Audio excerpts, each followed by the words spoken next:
Iran front पर बढ़ी अमेरिकी फौज की मुश्किलें। यूएसएस अब्राहम लिंकन पर नेवल फोर्स परेशान, खाने पीने की कमी से सैनिक परेशान है, यह खबर आ रही है। अमेरिकी नौसैनिकों के परिजनों ने खुद यह दावा किया है। 259 दिनों से कॉम्बैट ऑपरेशन पर यूएसएस अब्राहम लिंकन निकला हुआ है और अब यूएसएस अब्राहम लिंकन में मौजूद नौसैनिकों को तमाम तरह की परेशानियों का सामना करना पड़ रहा है, काफी दिक्कतें हो रही हैं और इन नौसैनिकों के परिवार वाले खुद ये दावा कर रहे हैं। तो जिस तरीके से खबरें सामने आ रही हैं, उसके बाद सवाल यही है कि ईरान फ्रंट पर अमेरिका फंस गया है क्या? खबर क्या है? यूएसएस अब्राहम लिंकन पर रसद की कमी हो रही है, नौसैनिकों को भरपेट भोजन और पेयजल नहीं मिल रहा है, बेसिक रिसोर्स नहीं मिल रहे हैं, स्टोर में टूथपेस्ट, साबुन, सर्फ जैसे सामान की किल्लत पैदा हो गई है और करीब 259 दिनों से कॉम्बैट ऑपरेशन में शामिल है यूएसएस लिंकन। लॉजिस्टिक की कमी की वजह से नौसैनिकों की मुश्किलें बढ़ गई हैं। 14 घंटे की शिफ्ट से यूएस मरीन फोर्स में थकान है और इतना ही नहीं, नौसैनिकों की परेशानी से उनके परिवार भी आहत हैं, जिसके बाद उनकी तरफ से सवाल पूछे गए हैं। बड़ा सवाल ये कि क्या ईरान ने अमेरिका को फंसा दिया है? लंबी जंग खींचकर यूएस पर ईरान भारी पड़ रहा है क्या? जी और अब आपको जानकारी देते हैं कि आखिर क्यों यूएसएस अब्राहम लिंकन को अमेरिका का गुरूर कहा जाता है। अमेरिकी नौसेना का एयरक्राफ्ट कैरियर है USS Abraham Lincoln. Nuclear powered aircraft carrier है। इसकी लंबाई है 1092 फीट। 3 से 6 डिस्ट्रॉयर इस पर तैनात किए जा सकते हैं। 70 से ज्यादा F-35, FA-18 तैनात किए जा सकते हैं। टोमाहॉक मिसाइलें भी तैनात हैं। 5000 से 5600 के करीब सैनिक यहां मौजूद रह सकते हैं। रफ्तार इसकी है 56 से 60 किलोमीटर प्रति घंटा।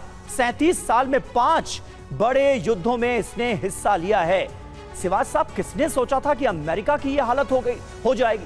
अमेरिका के नौसैनिकों को यूएसएस अब्राहम लिंकन पर एक तरह से भूखे रहना पड़ेगा। यह नौबत आई कैसे?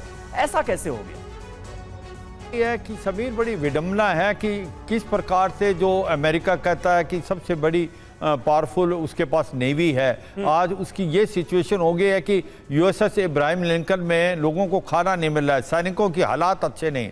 देखो, सच्चाई है, अमेरिका प्रिपेयर्ड ही नहीं था इस लड़ाई को लंबा युद्ध लड़ने के लिए। उसने सोचा था, जो इजराइल ने एक प्रकार से बताया था मोसाद ने और कहीं ना कहीं सीआईए ने, कि यह लड़ाई बहुत छोटी चलेगी और जल्दी ही घुटने टेक देगा ईरान अगर इब्राहिम लिंकन अगर एक प्रकार आयतुल्लाह अल खमैनी मारे जाते। ऐसा नहीं हुआ।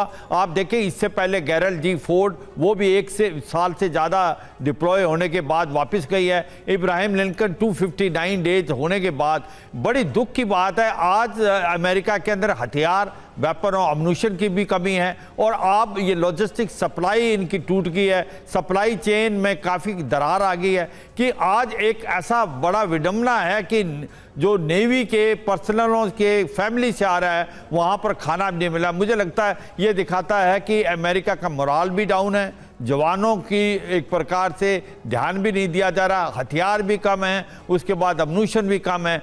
और अगर आप देखें, ऐसा लगता है कि अमेरिका फंस गया है और ईरान ने इसको दलदल में फंसा दिया और इसीलिए बार बार ये कहते हैं, क्या अमेरिका राउंड 2 को करने के लिए तैयार है? लगता नहीं कि वो राउंड 2 कर पाएगा। अगर वो दोबारा राउंड 2 होता है तो फिर पलटा ईरान का भारी होगा, क्योंकि ईरान ने अपने हथियार और अपना अम्यूनिशन दोबारा रिकूप कर लिया है ये 2-3 महीने में, मगर अमेरिका की हालात ख़राब हैं। अम्यूनिशन भी नहीं है, वेपन में भी कमी, ऊपर से जिस प्रकार से इब्राहिम लिंकन में नेवल जो जवान हैं उनको खाना नहीं मिल रहा, इससे मुझे लगता नहीं बेटर हो सकता है। ऐसा लगता है कि मोराल बहुत डाउन है और कहीं ना कहीं अमेरिका सेकंड राउंड लड़ने के लिए तैयार नहीं सर। और इसी वजह से सवाल ये भी है कि क्या ईरान भारी पड़ता हुआ अमेरिका पर नजर आ रहा है या फिर ये फिर से कोई अमेरिका का ब्लफ है? क्योंकि इससे पहले भी कई खबरें सामने आ चुकी हैं।